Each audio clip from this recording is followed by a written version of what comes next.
May nagtanong sa akin, may nakaschedule po ako, sabi po, Boss Ray, home visit tomorrow, April 20, 2025, Sunday.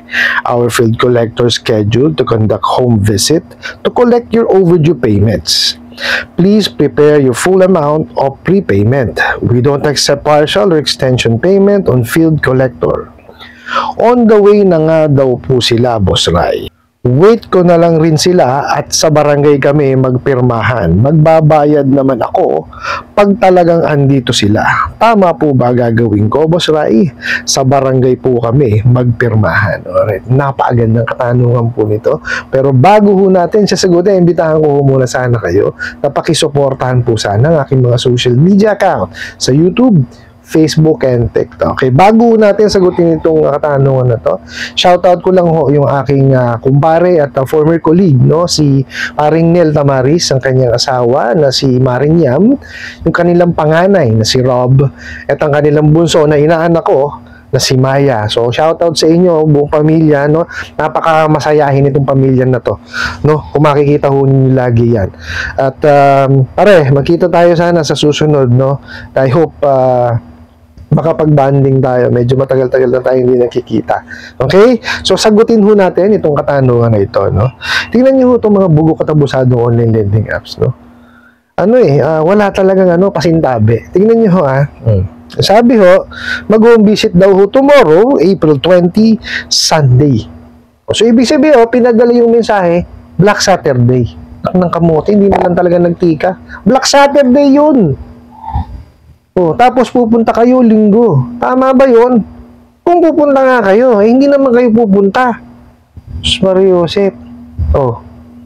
Ano kayo ngayon? Nagpunta ba?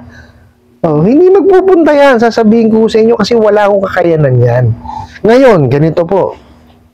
Kung sakasakali po, no, na magpupunta nga yang mga bugok na yan, no? Kasi sinabi nyo rin ho dito na tama po ba gagawin ko, Boss Ray? Sa barangay kami magpirmahan. Okay.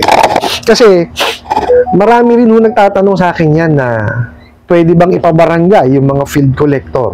Okay. Kasi maniningil ako eh. Okay. Na-experience ko naman na po yan, no, na pinabarangay ako. No? Actually, maayos naman kasi yung usapan namin. No? At sabi lang niya, gusto niya lang po magkaroon ng witness. No, para maayos lang, legal lang. So, wala akong problem. Pumayag ho ako. So, nagpunta kami ng barangay. Okay, so, pagdating ho doon, may usapan na kasi kami. So, nilagay na lang nila in writing. Tapos, pinirmahan ho ni Kapitan, no? So, yun po yung naging kopya namin dalawa. Tapos, para po, kumbaga, may kopya siya, may kopya ako. Legal yung usapan namin. So, yun po yung nangyari sa amin sa barangay. Ngayon, eto kasing sa mga bugok at abusadong online lending apps, medyo kakaiba yung ginagawa kasi nga nila dahil nanghaharas sila, di po ba? Ngayon, ito kasi yan. Hindi naman ho kasi ibig sabihin na yung pupunta sa inyo. Kung sakasakali na may pupunta, yun yung nanghaharas sa inyo. Hindi ho tayo sure dun eh. Kasi unang-una, kaya ko ho nasabi na na hindi tayo sure. Kasi hindi naman, sa tingin ko hindi talaga sila pupunta eh. Duwag yung mga yan eh. Kasi wala namang alam sa paniningil yan eh. Tatapatin ko kayo. Kaya nga ho yung mga yan, humihingi ho ng saklolo yan sa mga collection agency. Kasi yung mga collection agency, may kakayanan talaga yan mag-conduct po ng field visit. Okay? Kasi yun talaga hanap buhay nila. Okay? Kaya nga lang ho, di ba, na kung naalala nyo, yung last hearing ng sa Senate po regarding sa mga abusadong online lending apps, parang kino-question po ni Senator Rapi Tulfo yung pag-i-endorso sa collection agency, no? Kasi nga, di ba, with regards dun sa Data Privacy Act nga natin. So, tingnan ho natin kung ano yun, kung ano yung magiging kasagutan po ng SEC. Kasi sa akin naman, kung nakalagay naman po siya or fully disclosed naman siya doon sa terms and condition, I don't think there's anything wrong with it. Okay? And as long as nasusunod po yung prohibition ng Fair Debt Collection Practices, o di kaya tama yung paniningil nila o yung pagbisita nila, Kasi nakasulat naman ho doon yung mga bawal eh. Bawal mamaya, bawal manigaw, bawal magmura. So, kung yun po hindi nila ginagawa pagpunta ho doon, I don't think na may problema eh. Di po ba? Pero kung ito kasing mga bugo katabusado online lending apps, no? Eh, hindi ho tayo sure. Okay? Kasi mga bugok nga eh, di po ba? Pero, sa akin, kung ako tatanungin, hindi ho yan magpupunta talaga eh. Ayun nga ho, kukomisyon yan or kukuha ho ng serbisyo ng collection agency, yung collection agency pupunta sa inyo. So ngayon, kung nagpunta ho doon at nanggulo yung maniningil, well, tawag ho kayo ng barangay o kahit na anumang law enforcement agency o police o sino man ho nandyan. Tawagin nyo kasi nagugulo eh. Di ho ba? Now, kung ang gusto nyo lang po talaga is magkaroon ng linaw doon sa inyong magkaroon ng linaw na pag-uusap para doon sa pagbabayad po ninyo, wala naman ng problema na kayo ang magpabarangay sa kanila. Okay? Kumbaga pupunta kayo sa barangay para may maliwanag na pag-uusap lamang at saka at least in writing siya. No? Para lang din ho maging legal. No? Kasi ito lang ho yan eh. Barangay nyo ho yun eh. Kayo ho yung may karapatan na magpabarangay kung sino man ho yung third party na pupunta sa inyo. Okay? Wala silang karapatan magpabarangay kasi korporasyon yan eh. Company, organisasyon. So, ibig sabihin ho, hindi na ho sila tatanggapin talaga sa barangay. Kasi nga, tawag dito, naglabas na ho ng memorandum ang Supreme Court po natin. So, hindi na ho sila kasi may kakayanan magdemanda yung mga yan eh. Bakit sila pupunta ng barangay? Kayo po. Kayo, residente kayo doon, no? Constituent kayo nung barangay. So, may karapatan ho kayong magpabarangay talaga.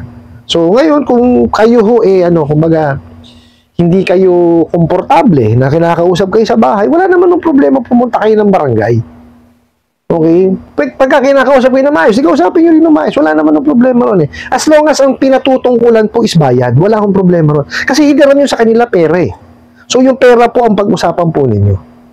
Okay? Ngayon, ito lang yan, no? Pagka ho ini-insist nila na bayaran nyo yung ganito, ganyan, medyo malaki. No, kasi nga, alam naman natin na ang interest niyang mga bugok na yan is malaki. Tapos malaki na yung kinaltas. Ang i-insist nyo po, no, pagka ho 10,000 pababaho ito ha, at hindi lalampas yung termino ng 4 months, is yung sa ceiling on interest rate. Kasi maliwanag po sa ceiling on interest rate, no, pagka kayo po ay nakahiram ng 10,000 pababa at hindi lalagpas sa 4 months yung inyong termino, 15% lang po ang kabuuan, sorry po, nabubulol lang ako, kabuuang interest na pwedeng singilin sa inyo. Okay, kasama po doon yung processing fee o kung ano-ano pang fee yun. Okay? Tapos po, pagka naman kayo lumagpas kayo sa isang buwan, okay, meron pong karagdagang 5% yan. Isang buwan po Kasi itong mga bugok at abusado online lending apps, 7 days lamang po ang termino ng mga bugok na yan. So, hindi ho tama yon. So, dapat ang susundin nyo is yung 1 month. Pag naka 1 month kayo, dun pa lang kayo magdadagdag ng 5%. Okay, in addition to the 15% na interest rate for 1 month. Pag sinabi ho yung 15% na interest rate, kasama po dyan yung processing fee, yung service fee, o kung ano-anong fee na yon na hinihingi ho nila. Okay, basta ho kasama sa 15% yun that's for 1 whole month. Okay, ngayon, lumagpas kayo ng isang buwan, o additional 5%. Kung lumagpas na naman kayo sa isang buwan, another 5% po. Yun lang po. Tapos, ang pinakasagad po na po pwedeng singilin sa inyo is yung doble po ng utang po ninyo. Okay, kung ang utang nyo po is 2,000 plus interest, doble lang po nun. Let's say po, naging 3,000. So, hanggang 6,000 lang po ang po pwedeng singilin sa inyo. Maximum na po yun. Hindi yun nila po pwedeng singilin ng sobra-sobra doon. Okay po? So, tama po yung gagawin po ninyo na doon po kayo sa barangay ninyo magpirmahan. Wala naman ho kasing problema doon. Kasi kayo naman ho, yung sasangguni sa barangay, di naman sila eh. Kasi wala ho silang karapatan sumangguni sa barangay. Okay? Kayo po meron kasi pagaron kayo, constituent nyo ang barangay. Or constituent kayo ng barangay. So, ano lang ho yan eh. Kumbaga, hihingi kayo ng tulong dun sa barangay ninyo. Hindi nyo naman pakukulong eh. Kumbaga, manghingi lang kayo ng tulong na para maayos yung usaping utang. lagi nyo pong tatandaan, ang dapat yung pag-usapan is tungkol sa utang. Wala na pong iba. Pagka po kayo nilapastangan, sinabihan ng hindi maganda, hindi na ho tama yun. Kasi hindi na ho tungkol sa utang yung pinag-uusapan nyo eh. Di po ba? Sinisiraan na kayo eh. Pagkatao nyo na yung sinasalbahe. Okay? Ang importante ho sa paniningil is tungkol po sa pera. Kasi pera inutang nyo eh. Di po ba? Hindi nyo naman inutang yung dangal nyo eh. Di po ba? Kung dangal ang inutang nyo, yan, magwalang yan kayo ng dangal. Pero, di ba? Hindi tama eh. Wala namang utang na dangal eh. Ang inutang kasi pera. Okay? So, dapat pinag-uusapan nyo sa pera. Ganun lang ho kadali yun. Okay? So, pag-usapan nyo, pwede nyo gawin nyo sa barangay. Tama ho yung gagawin niyo, gawin yung legal. Para at least, wala pong kumbaga, hindi kayo maargabyado. Doon kayo sa tama. No?